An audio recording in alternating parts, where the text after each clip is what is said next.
Umar Al-Khattab telah memulakan misi penaklukan yang dipenuhi dengan cahaya iman yang telah dirintis oleh Abu Bakar As-Siddiq. Umar telah pun meletakkan bahawa misi penaklukannya sama seperti misi penaklukan yang dibawa oleh Khalifah Abu Bakar, iaitu dipenuhi dengan cahaya keimanan. Maknanya bukan takluk saja, takluk dan juga Islamkan orang-orang yang mahu masuk Islam.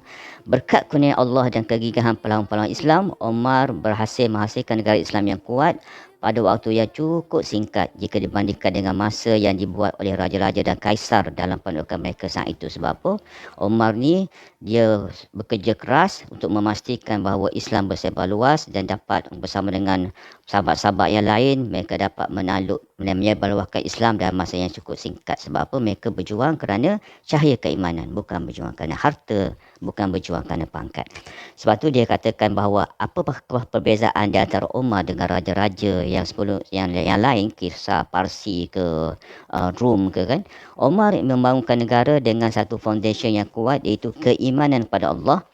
Yang pertama, yang keduanya menegakkan keadilan, yang ketiganya diperkuatkan dengan kasih sayang yang tulus, budi pekerti yang tinggi dan tradisi Arab yang murni. Omar adalah orang yang mengucapkan sebuah syair yang terkenal. Sejak bila kalian menjadikan manusia itu sebagai budak, manusia sebagai hamba, padahal mereka dilahirkan orang tua mereka dalam keadaan merdeka. Oleh kerana itu, sejarah mencatat Omar sebagai penakluk terbesar dalam peradaban manusia.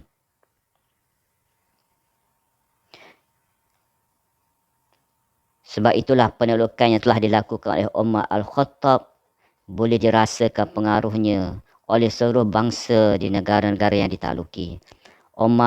Penaklukan yang dilakukan oleh Umar ketika itu tidak lain demi menegakkan kalimah Allah dan membenarkan janji Allah bahawa kaum muslimin adalah pewaris bumi serta kerana tekadnya besar untuk membebaskan masyarakat dari penindasan raja-raja Parsi dan Romawi, Raja Rom lah, Parsi dan Rom.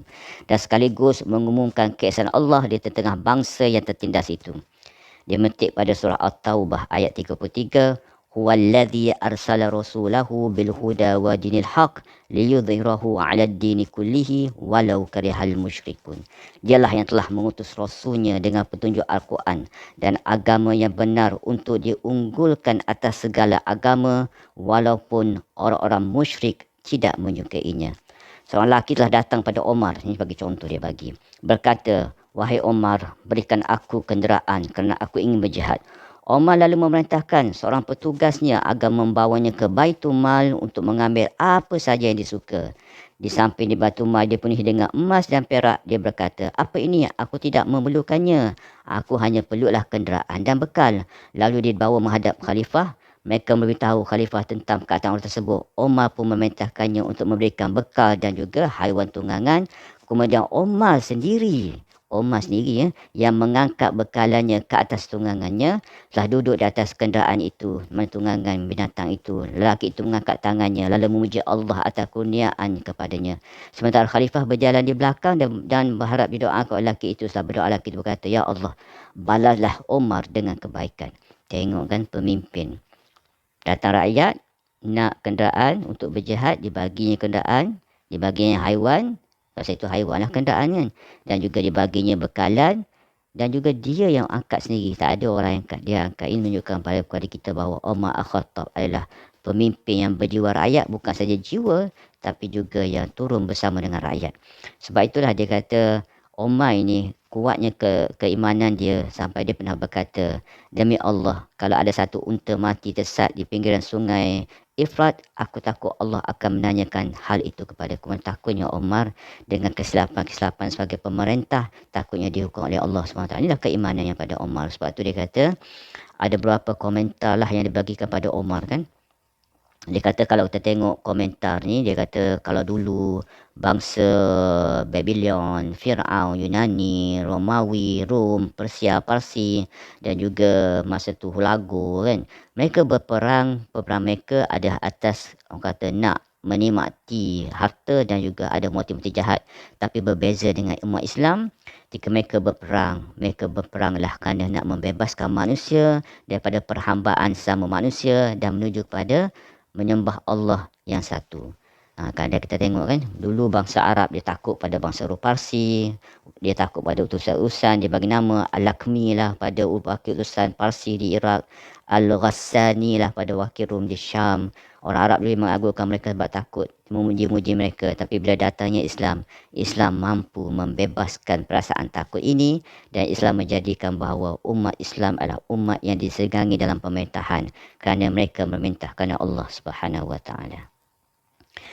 Kalau kita melihat pada hadis dalam Bukhari pun ada dinyatakan tentang satu hadis Rasulullah SAW, Rasulullah bersabda, sesungguhnya antara umat sebelum kalian ada orang-orang yang mendapatkan ilham, lisannya selalu benar, berkata petunjuk, berkat petunjuk dan taufik dari Allah. Lisannya benar, itulah berkat petunjuk dan taufik dari Allah. Seandainya di umatku ini ada orang yang mendapatkan ilham tersebut, mendapatkan kehebatan tersebut, tentu dia adalah Umar. Maknanya Umar ni di mata Rasulullah pun adalah seorang yang begitu hebat. Itulah Umar. Dan insyaAllah kita akan sambung balik nanti bagaimana Umar menakluk Iraq, membebaskan Parsi.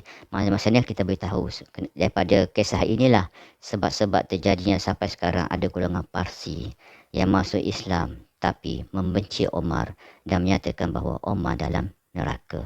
Inilah golongan-golongan yang Parsi yang ada dendam sebab mereka tahu empire mereka telah pun ditaluki. Mereka masuk Islam dan mereka menyebarkan isu-isu begitu. Sebab tu kita akan baca kenapa sangatlah benda tu boleh berlaku kan. Mudah-mudahan kita semua diberi hidayah oleh Allah SWT. InsyaAllah kita sambung kembali dalam hebatnya Umar, dalam pemerintahannya, dalam kehidupannya yang boleh kita ambil inspirasi untuk kehidupan kita di masa sekarang dan juga masa hadapan. Assalamualaikum warahmatullahi taala wabarakatuh.